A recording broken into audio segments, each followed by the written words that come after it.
What's going on, guys, and welcome back to the Adventure Outpost, your hub for all things movie related. It is once again time to dive into our genre-based ranking videos. We've gone along with so many of them so far in the past. We had our action, we had our animated, we had comedy, we had drama, we had family, horror, all that good stuff. We're continuing on today as we're diving into one of my favorite easygoing movie genres when you just need a little break from all the craziness. You just want to kick back and watch something that's going to give you all the warm feels inside. That's right, we're talking rom-coms today. Now, we're looking into all of the best rom-coms since the year 2000. And of course, going through them, couldn't get to 50, hasn't been 50 amazing ones. And I realized that very quickly the list was just starting to be full of just movies that I saw and not a best of list. So we had to break it down. We weren't able to do 50 like we were so many of the other genres. Rom-com is going to have to follow along with the musical, and we're going to have to look here at our top 25, because once we started to get out of 25, it was just literally just, yeah, that was a rom-com I saw. I wouldn't put it in a best of series.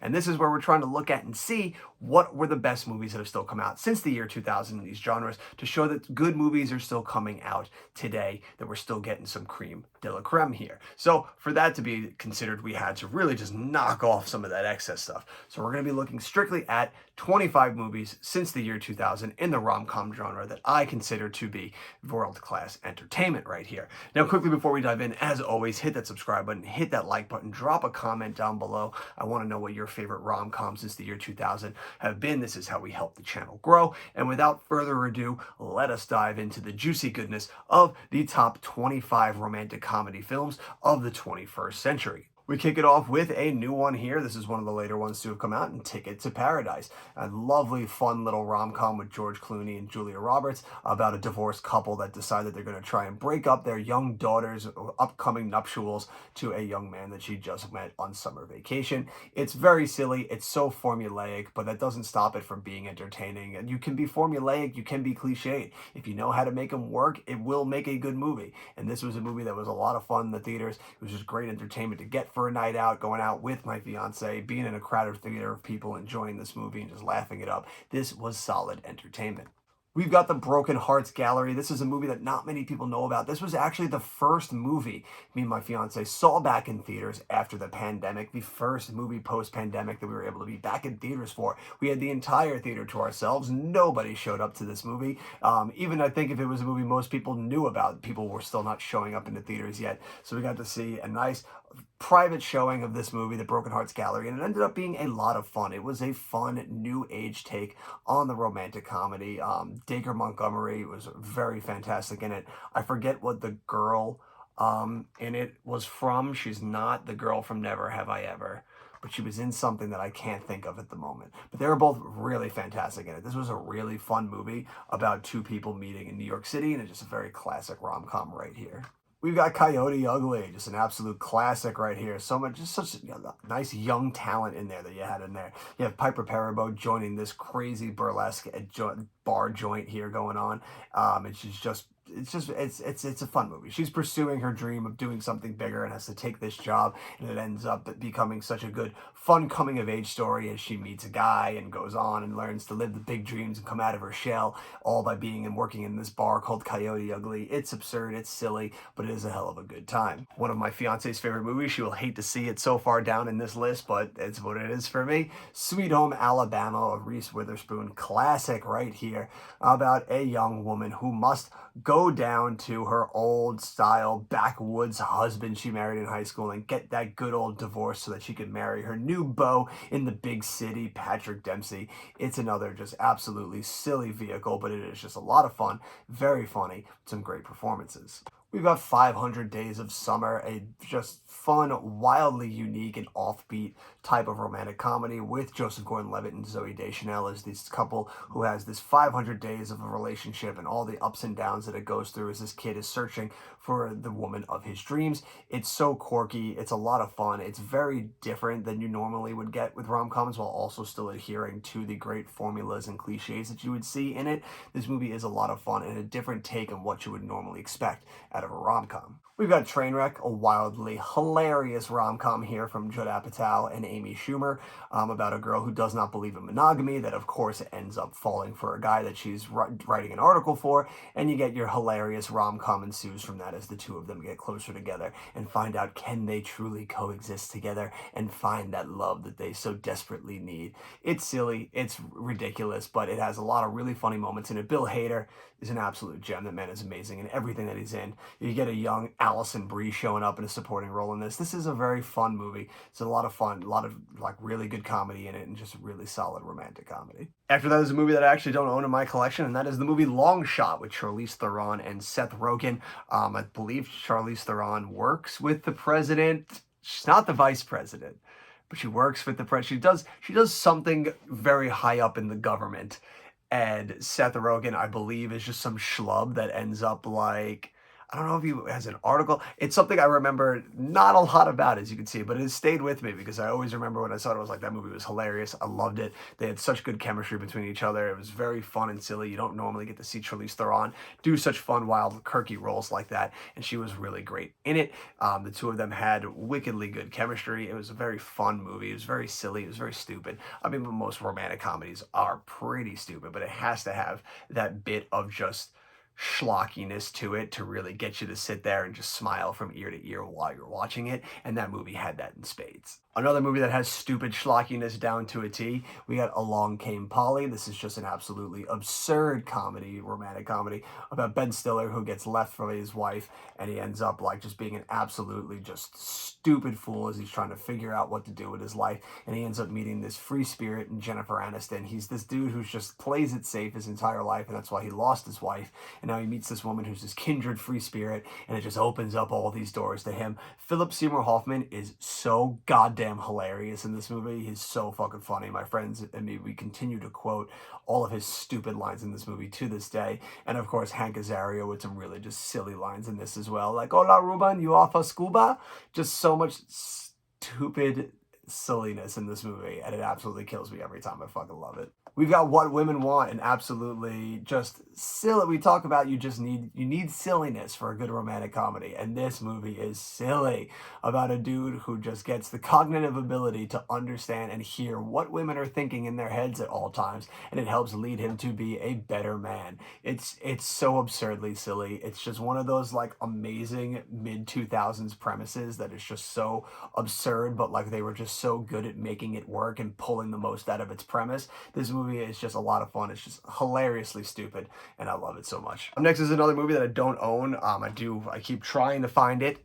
I want to buy it, but it was never at Best Buy or anywhere, and I'm trying to find it for a good cheap price somewhere online to eventually have it in this collection. It was one of my favorite movies from last year, and that is the movie Bros, Billy Eichner's hilarious rom-com about him trying to find love in this modern age. It is just so wildly absurd and over-the-top silly. It just has so many fantastic bits in it, and it's just a great modern romantic comedy. It's very different how the romantic comedies are today compared to how you get them, the ones in the 90s and then the mid-2000s. Like you got your just normal like modern rom-coms are just these new age millennial and Gen Z type thinkers that are just like trying to live within this world that they don't understand and trying to find peace and love within it.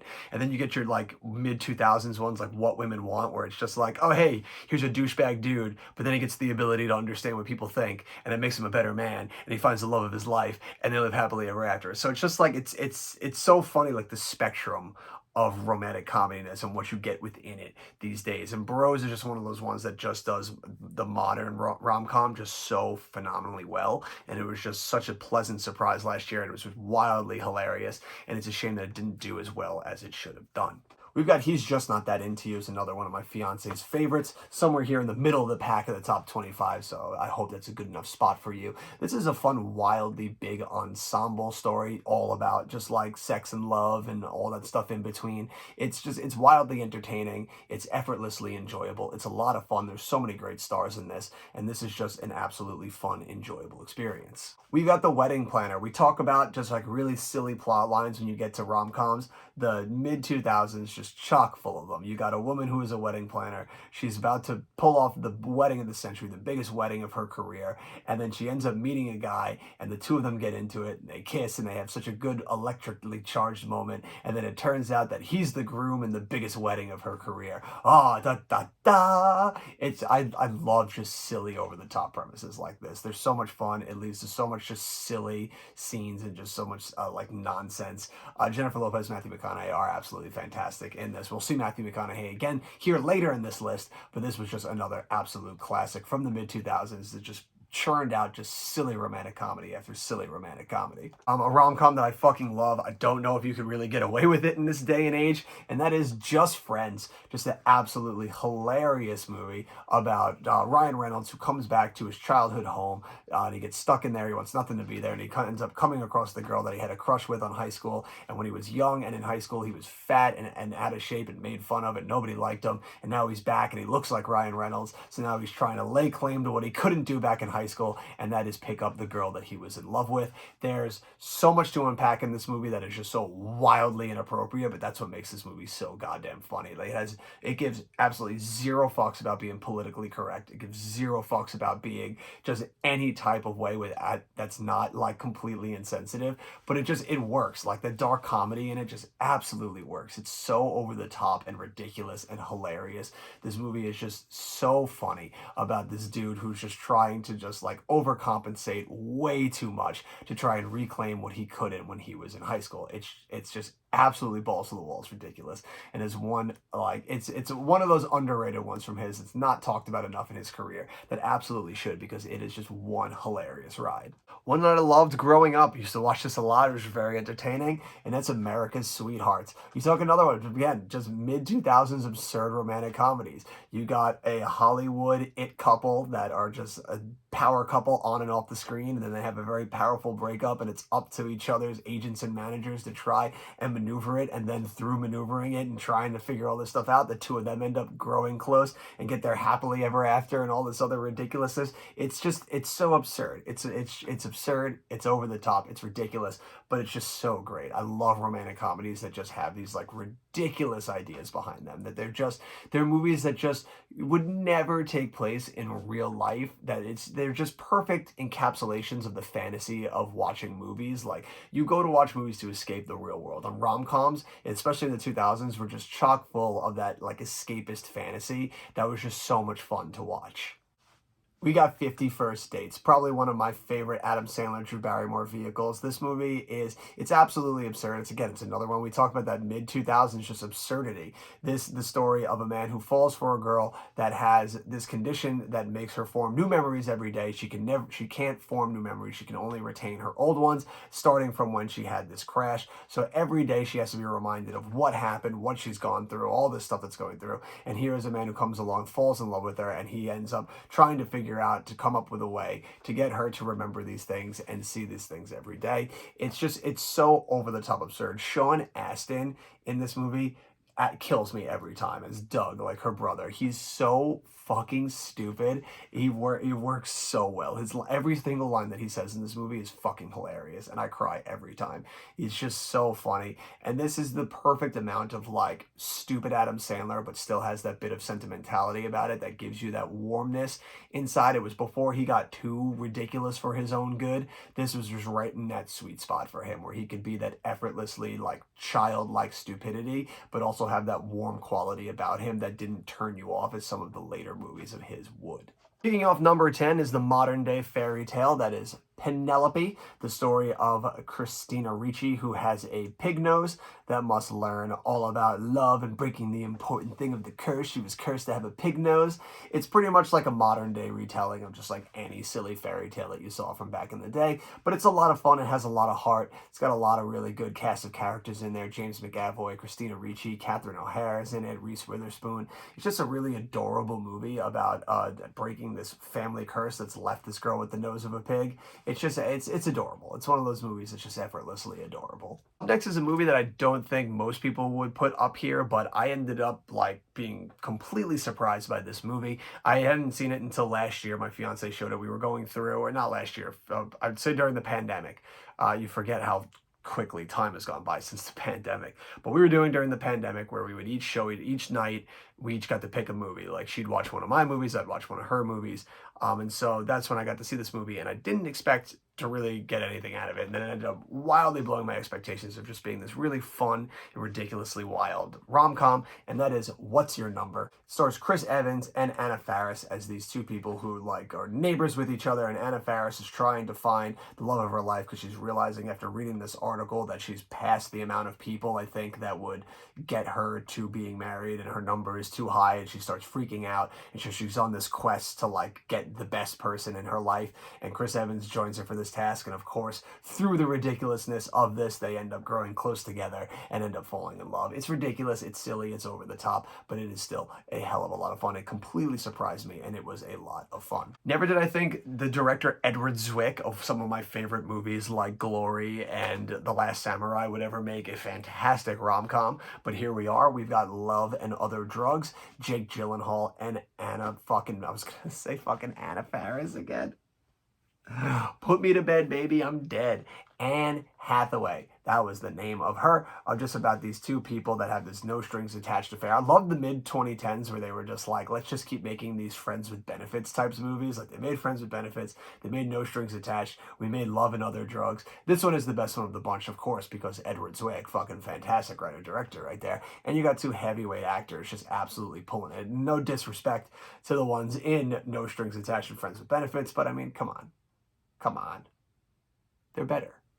If there's one story that I do not need anymore, it is Charles Dickens' A Christmas Carol, but every now and again one comes through with a different fun, inventive take on it that makes it worthwhile. And this time we've got Ghosts of Girlfriends Past, an absolutely ridiculous rom-com about Connor Mead, Matthew McConaughey, who must go through the ghosts of his girlfriend's past to try and become a better person and realize the error of his douchebag ways at his brother's wedding. It's ridiculous, it's over the top, it's silly as shit, but it is a lot of fun. Fucking Michael Douglas as like his uncle, I think it is, or who, yeah, his uncle or somebody that teaches him the ways of just broing down and being a fucking schlub. He is so goddamn funny in this movie. There's so many great people in this movie. The ghosts are all hilarious, from Emma Stone to his assistant to all these different like girls that pop up and all the girls that he's slayed throughout the years. This movie is wildly entertaining, so over the top, and a lot of fun. Just missing out in the top 5 is definitely maybe Ryan Reynolds showing up again here. This time he's telling the story to his daughter about how he met her mother, and he takes her these 3 wildly different tales of this heartwarming story of his life before he had his daughter, and we see the different possibilities of who her mother could have possibly been. Was it Elizabeth Banks? Was it Rachel Weisz? Or who was the other girl? Isla Fisher. That was the other person. Isla Fisher, right there. It's a heartwarming story. It's very silly. It's not as over the top as some of the other ones. It's a very stripped down, bare bones story here, but it is a lot of fun. It's definitely buoyant by some great performances from some stellar actors here that help elevate the material over what normally could have been a very lackluster romantic comedy. But now we're getting into the top 5. We're getting into the coup de grace now of the post-2000s rom-coms. These are the ones that are probably a mythical status of rom-coms. Like, these are the ones that if people, you say, like, name me a fucking fantastic rom-com, these are the ones people are dropping down at the name of a hat. And probably the biggest one here, that is only at number 5 for me. For others, I could see this being people's number 1, and that is How to Lose a Guy in 10 Days. I feel like this movie just blew romantic comedies back up into the stratosphere in the early 2000s, about the story of these 2 people that figure out how they're going to be able to pull off this thing where they're going to get a girlfriend and a boyfriend and be able to get them to dump them within 10 days and get rid of them. It's wildly silly. It's convoluted as all hell, but the story doesn't matter. It's all just there so that we can get to the fun stuff that's watching these 2 bicker and try and figure out ways to be so needy and desperate and over the top that it gets the other one to break up with them. It is just wildly fun. Matthew McConaughey and Kate Hudson are fantastic together. They have so much chemistry. They work so well together. This movie is just a hell of a lot of fun, and it is a fantastic rom-com. Just ahead of that is Crazy Rich Asians, the absolute phenomenon from a few years ago about the story of a girl who gets engaged to a man and goes back to their wedding in Singapore and meets his family for the first time and decides and figures out that some Asians are absolutely crazy, they are crazy rich, and they are wildly over the top. This movie is so much fun. It was so great. I remember seeing it in theaters and just being like, dude, this movie is fan-fucking-tastic. I love it. Watched it so many times since then. It's just so much a fun rom-com. There's just so much silliness in it. It's just an epic from that we don't normally get from. So that was great. I always love when you can get stories that you don't normally get from, but that still adhere to the formulas and cliches that you would get from the genre. It's just wildly so entertaining and just a lot of fun. Freaking gave us Henry Golding. Dude is phenomenal. I fucking love that this man is a big actor now, and he's showing up in a lot of things because he is really fantastic in this movie. Same goes to Constance Wu. This movie is just an all-around hit and a must-see if you haven't seen it. A movie that I know my fiance will be happy that is all the way up here in the number 3 spot, and that is The Holiday. Just an absolute classic from the mid-2000s about these two women that switch houses for the holiday just because they need a fresh scenery and they need to get out of whatever their crazy love life is. Cameron Diaz goes over to Britain and ends up staying in freaking Kate Winslet's cottage. Kate Winslet goes to Hollywood and ends up staying in Cameron Diaz's big, huge mansion, and they end up just meeting these two guys there, and they end up getting into so much hoopla and love and romance is in the air, and it's just wildly entertaining as these two try to figure out their lives that only moving and visiting hundreds of miles away could possibly bring about for them. It's just a lot of fun. Jack Black, who would have ever expected Jack Black to pull off a restrained, fantastic performance in a rom-com? But there he is, getting to do what so many people would love to do, and that is be Kate Winslet's love interest. Like, fantastic. And then you got Jude Law up there just being Jude Law, being charming and romantic as hell. This movie is so much fun. It absolutely kills me. I love when they have the trailer voice guy just show up in each point in the movie every time Cameron Diaz is trying to get through a crossroads in her life. It's so much fun. This movie is wildly entertaining, and I absolutely love it. Just missing out on the top spot, though, is Hitch, the wildly charming movie with Will Smith. Will Smith starring as Hitch, the man who helps all these just slubby men around town find the women of their dreams and become the charming men that they need to be so that they can pick up these girls. It's another one that's just absolutely absurd, but it works so well because everyone in the movie is so goddamn charming. Will Smith, Kevin James, Ava Longoria, Ava Mendes, everybody in this movie is just so fantastic. It's just wildly charming. It is so funny. It is a lot of fun. There's so much quotable dialogue in it. It's one of those movies that, like, when you just need something on in the background that's just enjoyable to put a smile on your face, there's not much worse you could do. This is the perfect movie to put on when you just need that pick-me-up. This movie is just absolutely fantastic. But there can only be one. And anybody who knows anything about me and knows what I love out of my movies and have seen the movies that I love can pretty much figure out what this movie is. But my favorite romantic comedy since the year 2000 is Crazy Stupid Love. This is just the perfect encapsulation of a rom-com. It's everything you want out of a rom-com. It sticks to the formula, it has the cliches, but it finds new and interesting ways to twist and turn and surprise you within those formulas and cliches. It is so much fun. The quotable dialogue in it is absolutely fantastic. Ryan Gosling is just absolutely fantastic in this movie. Emma Stone, everybody brings the A game in it, and it has one of the best, wildest, just funnest twists towards the end of this movie. One that you don't see coming. Like, I dare anyone who's never seen this movie and sits down to watch it to figure out the moment with the golf scene at the end. Like, you just won't. It just catches you by storm because you're just so swept up into the movie that you're not even thinking about it. You've just been lulled into submission by just how, like, adorably fantastic this movie is. It's fantastic. It's absolutely perfect. It's one of the best rom-coms to come out in the year 2000, since 2000. It's one of the best just movies since the year 2000 that I've seen. I could watch this movie anytime it's on. Every time I see it on, it's hilarious. It's a movie, I know a movie is fantastic and definitely hits one of the best of all time when me and my brother continue to quote it constantly however many years later. And the fact that, like, anytime him and me can just be doing something stupid and one of us will look at each other and just be like, be better than The Gap. It's movies like this that are just so fantastic and make you love movies. And that is our list. A lot of wildly fun romantic comedies. Romantic comedies are one of my favorite genres out there. They're just effortlessly enjoyable. Even bad ones are still effortlessly enjoyable. It's just one of those genres that just goes down smooth. It's just something you just enjoy. You don't think about too much. You just get to turn your brain off for about 2 hours and you just enjoy yourself. It's a very fun just genre to always dive into. I always love whenever ones are coming out because it's always a good time at the theater to go and check those ones out. So let me know down below what your favorite rom-coms have been since the year 2000, what new ones you've loved. If there's anything on there that you think should be on this list, let me know down below. Maybe if I haven't seen it, it'll be added to the list for me to watch, and maybe it'll end up on this list sometime in the future. But that'll do it for all of us here at the Outpost in this adventure. Until the next one, you have been you, I have been me. These are the movies that we love so much, and until next time, I'll see you at the movies.